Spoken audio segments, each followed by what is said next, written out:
Alright, so we're taking a look at some of the projects that we've made with this Ender 5 and talk about some of the experiences and some of the issues and troubleshooting along the way.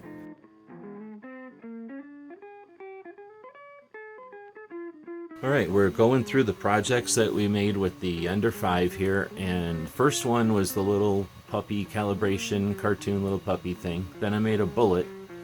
And then I went straight to three-dimensional model of a van. Why not? Because my goal here is to make a van shell that I can put on this little remote control car chassis that I got at a dollar store, and then have a cool van on here, right? And have a cool four-wheel drive van that is more realistic to my van.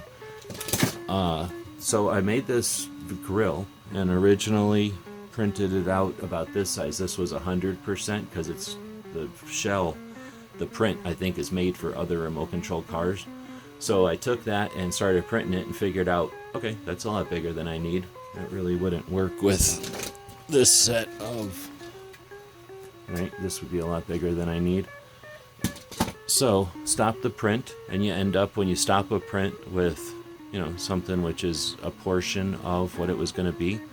So I'm not sure. I think it was probably laying down a lattice work to be the brace for this like angle in the grill, but I really don't know because I stopped the print.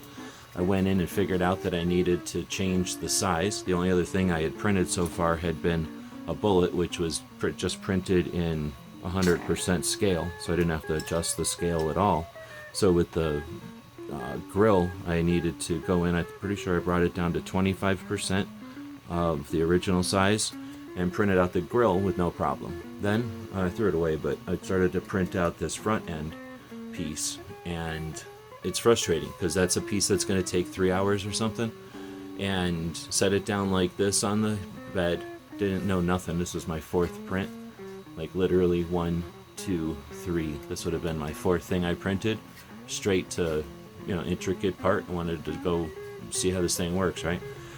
Didn't know about heating the bed extra or the nozzle, so it was all on the default settings. Anyway, when I woke up, it got probably about this far and started to mess up. So stopped the printing and just gave up on it. Went and talked to a friend of mine who owns a printer. He gave me a thing of the better filament. He suggested the filament might not be great, since who knows how long the printer's been sitting in packaging and ocean travel and all the other variables. So he gave me some different filament, or whatever you call the plastic, and it seemed to print just fine. So I don't know if different conditions or if it was really just the filament. I think the other thing is, this is when I flattened the bed. This is when I decided to go figure out how to do it. Here's a pro tip. They don't tell you anywhere, really, but what you need to do is use the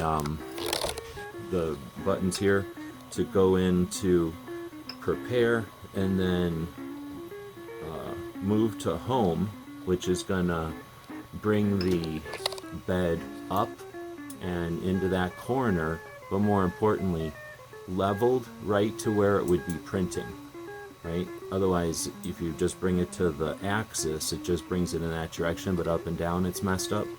Now you just simply take a piece of paper and it should just kind of barely fit through there.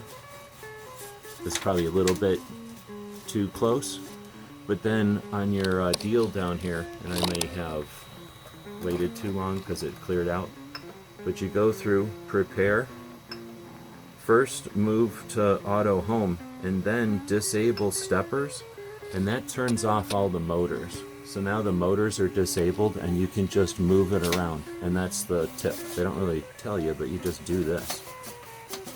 This is a little loose now, right? So now if all these motors are turned off, so nothing's resisting me. I can just move this thing. It's nice and tight there, like it's supposed to be. Move it over to that other corner, nice and tight, like it's supposed to be. Move it to the center. It's a little bit loose, but it turns out there's no center adjustment on this one, so it doesn't really matter where you leave it. But now you just move your paper out of the way, and that's all it was to adjust. So little pro tip there. It took actually a while before I found a text description of what I just did there. there was no video on it. So I'll be doing a video on that specifically. But once I leveled it, that helped a bunch, and then using the new material also seemed to help. It gave me a lot of detail. This is pretty neat. I think I can turn the light on again if I'm looking at a black item. The white items just flush right out. So you can see there's a lot of cool detail with the handles and the lines and everything.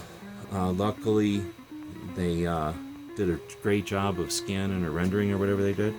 So I did the front one, no problem. Went to do the back one, and it came out okay. This again took 3 hours or something. Now that I know more, I'll probably take these windows out so that it replicates my van better.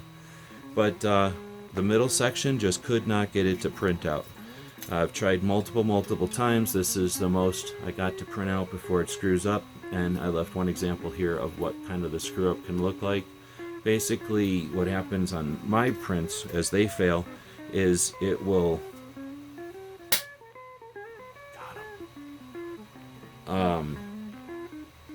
as my prints fail, the thing will start to print like this, and then at some point it'll come loose from the bed, like bloop, it'll come loose from the bed, and then as the dude comes around again, it'll start to do this.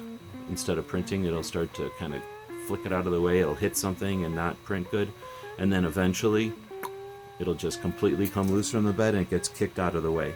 This one time it's stuck on the bed and spaghettied out, but most of the time it just clicks the thing out of the way and then just spaghettis.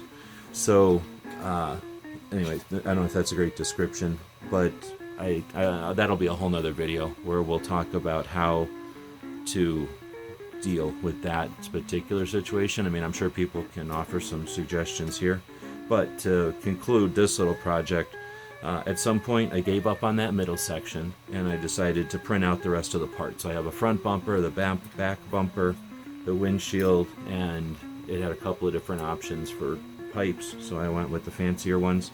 So now I've got enough. I could make like a little goofy version of this whole thing, right? Like a little crazy version. And I almost have enough parts to, if I wanted to, probably put it together and make it work. But just to learn, I'm gonna figure out if I have to adjust. I've tried printing it this. I have tried printing it this way. I've tried printing it in different orientations, but I have not tried printing it upside down yet, like this, creating all of that infrastructure. Because what would take 30 minutes to print this way, if this is the bed and this is the part, it's gonna basically look like a big C shape, right? Without an end on it. Without this end, it just looks like a big C shape. So it literally would just look like this, except maybe about that long. So it would just be this C shape. It would, and I've been printing it like this. I've tried printing it like this. I tried printing it like this just to see if a different orientation would create some structure under it. And you know, these prints, this is maybe a half an hour. If I print it in this orientation, this takes it to like an hour. If I print it like this, which is the only orientation I have not yet printed it in, I think that would work. But it's going to create, just like this one, a big solid. I'm pretty sure I can take this big solid piece out of the center of this. It's just there to support this flimsy outer model that can't print on its own. Anyway, that's going to take 3 hours to print out basically this shape without the end. And I just haven't bitten the bullet and printed it out.